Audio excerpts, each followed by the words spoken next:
How do you feel about lending your voice to the villain in Wish, the movie that would mark Disney's animation 100th year anniversary?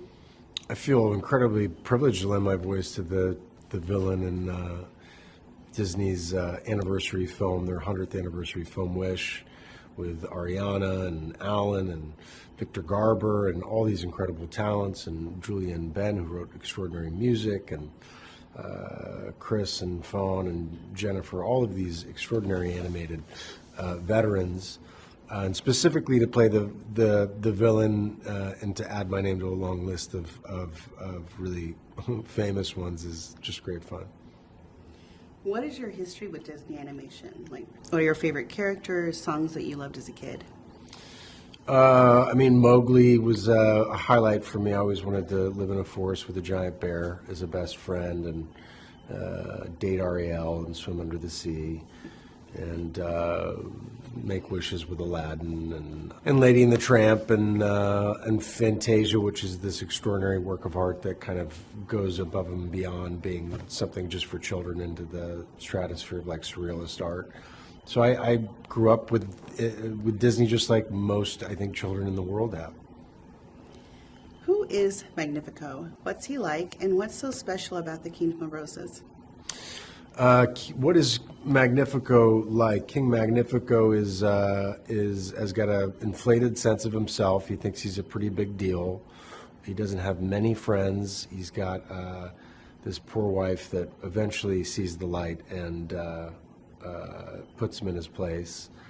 He's a pretty insecure guy. He's very angry and ultimately just kind of weak and insecure at the end. In this kingdom of Roses, this kingdom of wishes that he's created, where people from all over the world come and give him their wishes for safekeeping so he can make them come true, is this beautiful spot somewhere in the Mediterranean in the 12th or 13th century.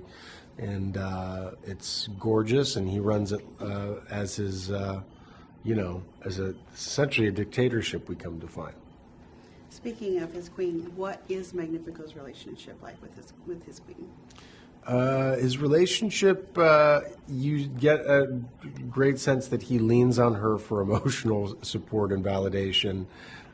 King Magnifico looks at his wife first, the support which she gives him until the veil over her eyes is lifted to the man that he truly is. What truth does Asha learn regarding the king's intentions for the most of the wishes? Well, Asha learns that King Magnifico is not, in fact, taking care of people's wishes. He's granting wishes to make it seem like he's doing good work, but in fact, he's stealing the energy of all of these wishes for himself. What's the best part about playing a villain? The best part about playing a villain is the freedom and liberty to go play and explore and have fun, and you don't have to be the straight man and the audience surrogate. You get to be all the fun stuff that you never got to play when you were younger. Tell us about This Is the Thanks I Get and how it follows in the footsteps of classic villain songs. This Is the Thanks I Get, which is King Magnifico's big villain song, was so much fun to work on with Julia and with Benjamin. They created this wonderful song about a guy that's spending a lot of the time looking in the mirror and is upset that he's not getting the recognition that he should be getting from all the people that he's taking care of. So it's fun. There's comedy to it. You get to see deep inside this character and really what makes him tick, and how obtuse and kind of not self-aware he is about it. It's just a great song, and it was great fun to work on. Who is Star, and why is Magnifico so threatened by its presence in Roses? So Star is a great character, and is Asha's best friend besides her goat, her talking goat.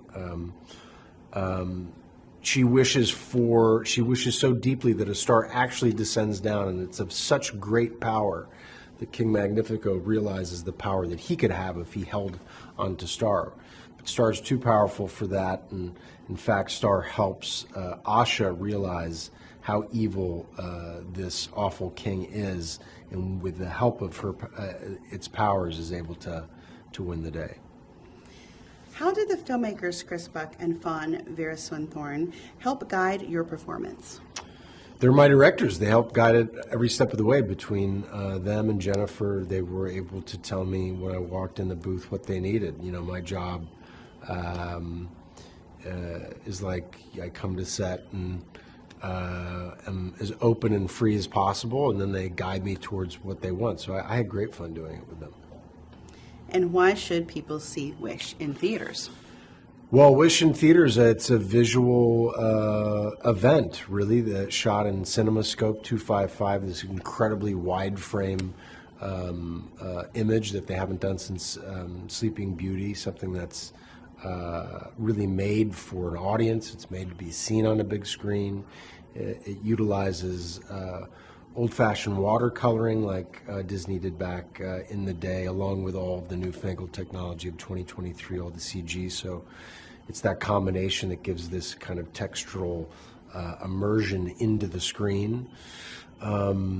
Incredible songs that I hear from everyone that's seen it that make people laugh and applaud and stand up as if they're watching a live theater event. So I think it's designed specifically for families to go out and to enjoy themselves over the holiday season and see something with a great message.